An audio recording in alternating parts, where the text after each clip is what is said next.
Shalom Bapak Ibu, kita kembali akan merenungkan firman Tuhan di minggu ini. Mari kita memulai dengan kita berdoa. Terima kasih Tuhan buat hari baru, mengawali minggu ini kami bersyukur. Ada kesempatan kami untuk merenungkan firman-Mu. Buka hati kami ya Roh Kudus, tolong kami untuk supaya kami menjadi pelaku firman. Dalam nama Tuhan Yesus. Amin.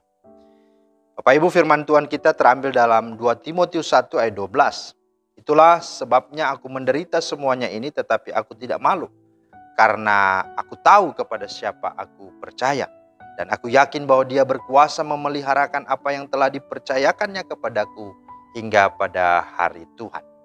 Itulah firman Tuhan yang menjadi dasar renungan kita pada hari ini. Nah, Bapak Ibu, tema kita adalah kebahagiaan yang tiada taranya. Nah, Bapak Ibu, adalah suatu kebahagiaan apabila kita menjadi orang-orang yang percaya kepada Tuhan. Karena kalau kita bisa percaya, itu bukan hebat dan kuat kita. Bukan juga karena kita mau dan kita mampu percaya. Tetapi karena anugerah dan kasih karunia Tuhan. Tetapi saudara tahu ada yang lebih berbahagia daripada itu. Apa? Yaitu ketika kita tidak hanya percaya, tetapi kita tahu siapa yang kita percaya. Ketika kita tahu akan Tuhan dan kita tahu akan kebenaran, itu sesungguhnya. Tetapi juga saudara, ini juga menjadi persoalan utama. Yang menjadi persoalan mendasar dalam hidup manusia sejak ia jatuh dalam dosa sampai sekarang ini. Bahwa untuk manusia dapat percaya dan meyakini akan kebenaran, maka manusia harus melihat dulu, mengetahui dulu, mengerti dulu, dan mengenalnya dengan logikanya, dengan rasionya. Ketika sesuatu tidak masuk logika, tidak masuk di akal dan tidak rasional, maka segala apapun bukanlah kebenaran. Karena itu tidak patut untuk diyakini, tidak patut untuk dipercayai. Namun saudara, pertanyaannya adalah bisa nggak atau dapatkah manusia mengetahui atau mengerti dan mengenal sesuatu lalu kemudian meyakini sesuatu itu yang adalah kebenaran hakiki hanya dengan logikanya, hanya dengan akalnya, hanya dengan rasionnya yang sudah jatuh dalam dosa? Bisakah? Jawabannya tidak bisa. Mengapa? Karena sebelum manusia jatuh dalam dosa saja, manusia itu sudah terbatas dan lemah. Dia diciptakan demikian, termasuk logikanya dan rasionnya. Apalagi ketika manusia itu sudah jatuh dalam dosa, tentu akan semakin tidak bisa logika dan rasionnya itu diandalkan.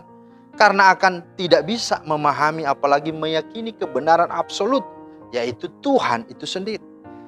Jadi kalau begitu, bagaimana seseorang bisa meyakini adanya kebenaran absolut, adanya kebenaran mutlak dalam hidupnya? Seperti keyakinan akan adanya Tuhan, adanya keselamatan, adanya mujizat, adanya kemenangan, kebahagiaan hidup, dan adanya damai sejahtera, serta adanya hidup kekal.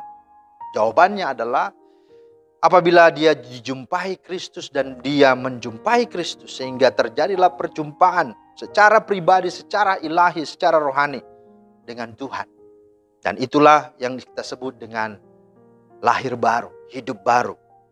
Ada pertobatan yang sungguh, ada iman yang sungguh, percaya menerima Dia sebagai Tuhan dan Juru Selamat pribadi. Bahasa lainnya adalah ketika kita beriman kepada Dia. Jadi silogisme berpikirnya seperti ini, saudara. Jadi seperti rasio diberikan Tuhan kepada manusia supaya manusia dapat mengerti kebenaran. Pada waktu rasio itu belum mengerti kebenaran. Kebenaran itu sudah ada dan tetap adalah kebenaran. Rasio itulah yang masih kosong. Tetapi setelah iman menuntun rasio sehingga rasio itu mengerti kebenaran, maka kebenaran itu akan menguasai, akan memenuhi akan rasio itu sendiri. Sehingga rasio itu menjadi rasio yang berkebenaran. Rasio ini berubah dari tadi yang tidak mengerti kebenaran, akhirnya bisa menjadi mengerti kebenaran. Seperti itulah sesungguhnya kalau kita sungguh telah beriman. Inilah yang dialami oleh Rasul Paulus. Sehingga ia pada akhirnya semakin bahagia. Karena bukan hanya dia percaya, tapi dia tahu siapa yang dia percaya. Dan dengan demikian dia tidak malu sekalipun dia harus menderita. Itulah yang dikatakan dalam ayat 12 tadi. Dia tidak malu sekalipun dia harus menderita. Bahkan dia juga percaya sekalipun sesuatu yang ada di depan belum terwujud, belum terjadi. Tapi dia percaya bahwa Tuhan memeliharakan apa yang telah dipercayakannya kepada Paulus. Maka saudara, apakah saudara mau bahagia? Maka jangan berhenti hanya percaya, tetapi tahulah siapa yang saudara percaya. Tuhan kiranya menolong saudara, memberkati saudara, jalani hari ini. Amin. Kita berdoa. Terima kasih Tuhan untuk firman-Mu. Mohon kami Tuhan untuk sungguh-sungguh mengalami anugerah-Mu yang sungguh luar biasa itu dengan kami hidup untuk mengenal Tuhan lebih dalam, untuk memahami akan segala jalan-jalan Tuhan, kehendak-Mu bahkan pribadi-Mu Tuhan. Sehingga kami semakin sungguh-sungguh bahagia karena kami bukan hanya percaya, tapi kami tahu kepada siapa kami percaya. Demi Kristus Yesus Tuhan kami berdoa. Amin.